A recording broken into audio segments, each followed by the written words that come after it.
Indian standard on Dawn highway leading. Ghost around the young child's fragile eggshell mind.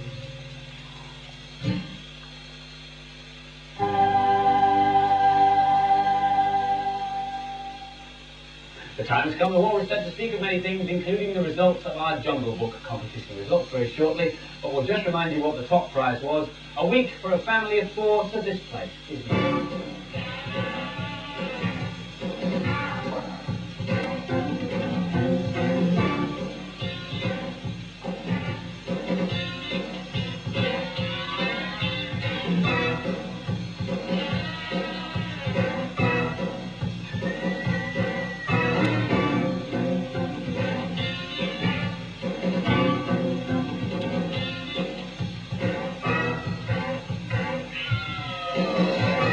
So that's the top prize, a week for a family of 4, a trip to Disney World in Florida. Well over 1,000 entries we had in our competition, and we thought, who could possibly be qualified enough to judge it for us?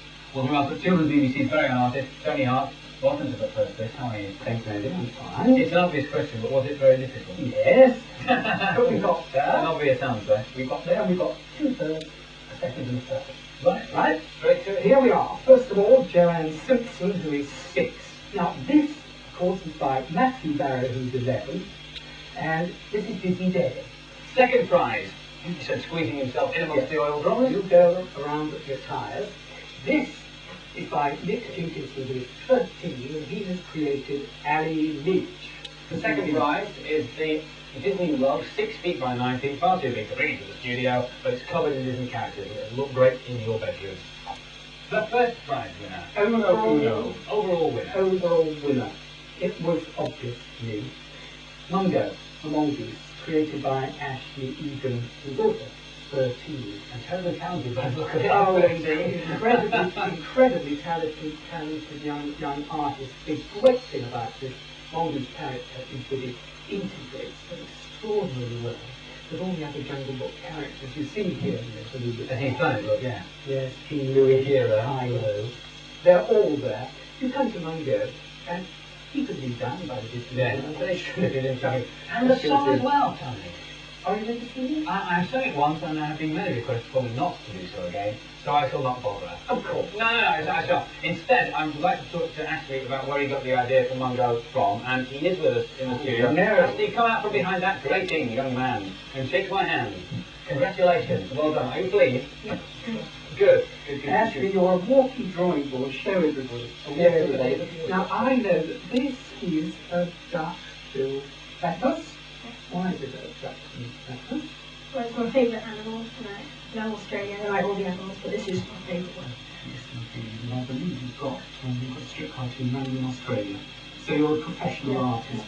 The question I want to ask you about Mungo may be obvious, but tell me, why a mongoose? Well, I thought a mongoose would fit in well with the other characters, as they haven't got another character actually like that. And at first I thought to do a parrot, but then I thought, well, a mongoose would fit in a lot better. And there are an awful lot of parrots. We did get a lot of parrots. Of course, Kipling did have a mongoose. You read that, didn't you? So one can well understand why you did it. Now, another thing I want to ask, why in crayon? Now, all these drawings I've been seeing today, because we met upstairs before here, all your colour works in crayon. Tell us why. Well, the crayons I use are very fine, and you can get a lot of detail out of them. And they last a long time, they're quite expensive, but I do all my work in crayons. It's working very well. Supposing you were actually doing an animation, and you were drawing a cell animation, and you know what that means because you do know about animation. What would you use then? Couldn't use crayons. No, paint. I would use paint. Have you done it? No, Have you used paint? No, not. It'll be very interesting to see what happens when you do it. You shall long to put it on. Johnny, in a minute or less, preferably less, what is a Disney-esque character? You used that expression several times. Yes, well, I suppose the only real way that you could explain this would be something that you recognise as the Disney character. You see all manner of characters. We can usually say, we don't have to see that it's Donald Duck or Goofy or Mickey. Yeah. We can see that it is a Disney-style character. A lot of people copy it, but there's only one Disney. And now, of course, That's Ashley Egan as well. Ashley, very many congratulations once again. When you go, can you resend us a postcard? Yeah. Because, you know, I tried to get along in the case, but the computer's running around a bit there, so no, you can't make it. Thank you to everybody who entered. As I said, we did have well over 1,000 entries. 31 was terribly difficult. Thank you to you, Tony, for coming in. Great. I appreciate it. Wonderful. You two can go off and talk art now, because you're both terribly talented people. While I stay here and say that Colin will be along with your birthdays after today's edition of Play School.